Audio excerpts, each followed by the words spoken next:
Matagal na ako curious regarding immersive or interactive museums. Lagi kong nakikita sa stories and feeds ng friends ko and social media ko. However, hindi ako sure kung worth it ba talaga to. So come with me and let's figure that out together.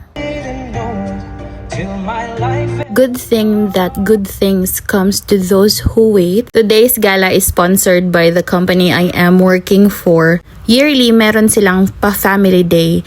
Last year sa Ocean Park, and for this year, tamang-tama dahil isang immersive museum ang pupuntahan for the family day. So, hindi ko na kailangang gumastos to figure out if it's worth the $999 or $899 to visit an interactive immersive museum.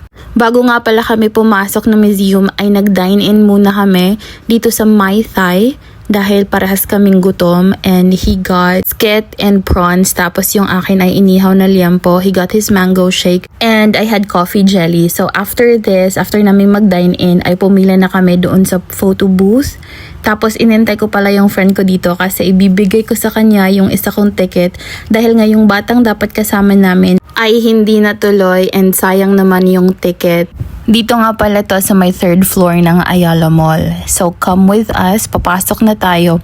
I actually failed to take note of what rooms we're getting into or kung ilang room. Contributing factor na hindi ko talaga na-immerse yung sarili ko sa immersive museum na to is ang bilis lang. Sabi nung host is 8 minutes and then magpo-proceed na to another room.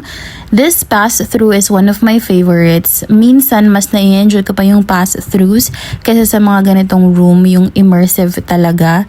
This one I think is the black hole room or something. Again, I'm so sorry. Hindi ko alam kung ano yung pangalan ng mga rooms. Pili lang yung rooms na naaalala ko kasi mabilis lang yung transition from room to room. This one is parang gallery type na you can sit on the bench and watch the art present itself. Parang mas wider perspective siya. Pero pwede ka din naman bumaba and walk through the whole room para mas malapit ka doon sa projected images and para mas na-enjoy mo, or if you wanna take videos and photos, pwede ka din bumaba. Yung mga rooms na thematic or that comes with a theme, malalawak sila kaya there's space for everyone to take photos and videos.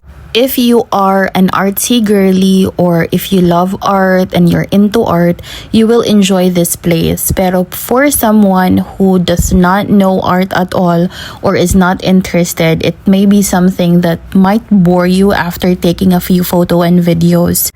Meron din sila ditong lasered themed ball pits, and I've seen from most videos na there are people who will actually submerge there. Pero nung pumasok kami, wala akong nakitang kahit bata na naglaro dun sa pit ng balls na yon. Maybe because it's a corporate event, or maybe because we're not aware kasi parang wala namang guided information, or maybe dahil nga limited yung time na allotted per room or per pass through, tsaka may nakalagay din na no jumping, so maybe they thought na hindi pwedeng i-explore yung part ng place na yon. Kung pagod ka na ay pagod na din ako. Kaya kung hindi ka sanay sa heels ay wag ka na lang mag-heels, wear something comfortable. Naka 2-inch heel nga lang ako dito pero nangangalay na yung pa ko.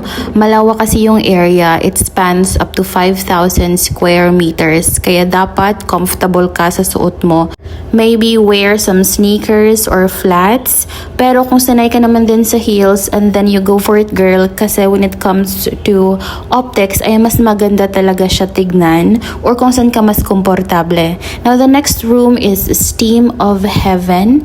And tawang-tawa ako sa room na to kasi ang bilis ng mga tao. Hindi mo na sila kailangang sabihan. Wala ka halos kompetensya sa area. Dahil maliban sa dull yung space, hindi siya maganda sa optics, ay medyo strong din yung amoy na lumalabas sa fog or sa smoke na yan. Kaya sobrang bilis ng transition ng mga tao from that room to the next one. And as you can see, may steam pa rin from the other room.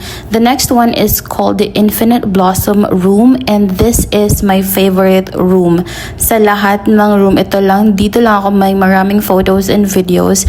And I am so grateful na nakapunta ako dito ng free. Kasi feel ko lang naman na manghihinayang ako kung sarili kong pera yung ginastos ko dito. Kasi at some point, you will feel overwhelmed sa dami. Mahihilo ka sa dami. And I'm not even sure if that's a good thing or a bad thing. What I am sure of is I am thankful to be privileged enough na makavisit dito for free.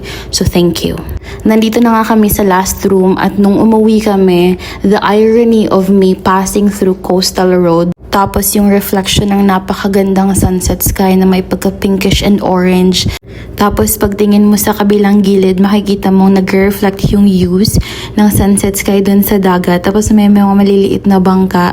Then yung paligid na surround ng mga trees. Tapos pagtingala mo ulit sa langit, may makikita kang dumadaan na plane under that great sunset sky.